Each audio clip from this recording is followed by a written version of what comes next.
Jim Corbett and the Chudail or Demon of Cumaun. Hi all, first of all apologies for delays in uploading the video.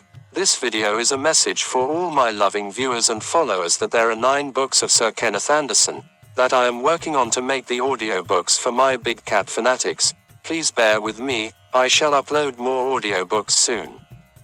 I really appreciate and acknowledge the encouraging messages from all my subscribers and viewers. Your support and likes encourage me to work on more projects.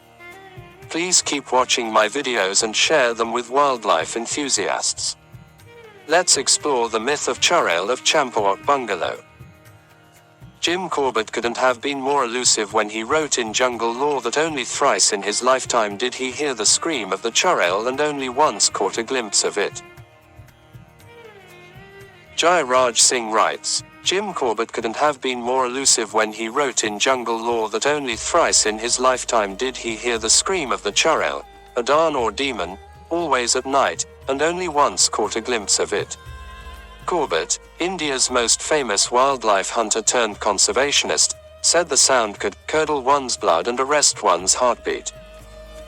Having spent his entire life in Cumaun, and hundreds of nights alone in the forest among man-eating tigers, leopards and other beasts, he not only had infinite wisdom on the laws of the jungle, but he could identify every bird call in the region. He could even tell if a tiger was closing in by sensing the distress in the chirp of the birds. Today on November 2021 year marks his 146th birth anniversary.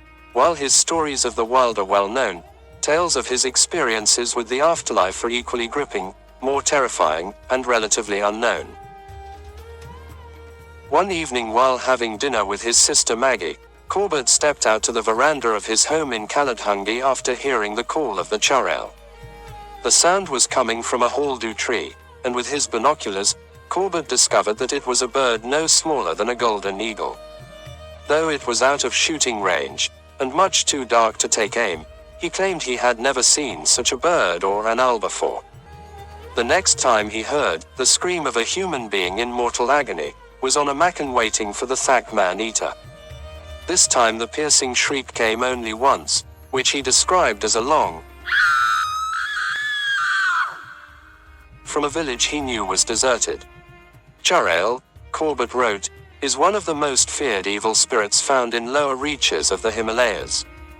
It appears in the form of a woman. Having cast her eyes on a human, this woman whose feet are overturned the wrong way, mesmerizes her victims, as a snake does a bird, and walking backward lures them to their doom. When danger of seeing the woman threatens, the only defense against her attack is to shield the eyes with the hands, any piece of cloth that is handy, or, if indoors, to pull a blanket over the head. Such fears of the unknown and the darkness are still prevalent today as it were then. Anyone who has traveled in the mountains or grown up in its embrace, will have either heard of the it, or know someone who has either had a hairy encounter, or been victimized by the Chudail. The locals consider it as much part of life as death. Another scary episode took place when Corbett was on the hunt for the Champawat man-eater, the first documented one in Cumaun in the 20th century. He reached a rest house close to the village following the suggestions of the Tehsildar who claimed the Tigress had returned to kill in the area. After a day spent in a wild goose chase, Corbett returned to the bungalow to find the Tehsildar waiting for him. They spent the evening discussing his future course of action, but at night the Tehsildar began to insist on returning home through an area infested with leopards and tigers, along with the infamous man-eater on prowl. Corbett was taken aback by the man's strange commitment to undertake such a dangerous route. Little did he know of the horrors in store for him later that night. Corbett wrote about that night in Man-Eaters of Cumaun. I have a tale of that bungalow but I will not tell here, for this is a book of jungle stories and tales, beyond the laws of nature, do not consort well with such stories. But according to the legend, the next morning he woke up outside the bungalow in the forest shivering in fear and cold. Martin Booth, his biographer, describes it as an eerie experience. Quite what happened was something about which Jim was forever reticent. That he had a night-long brush with the supernatural is without doubt for. While Corbett was not known as a superstitious man, he would often term such experiences as mental aberrations.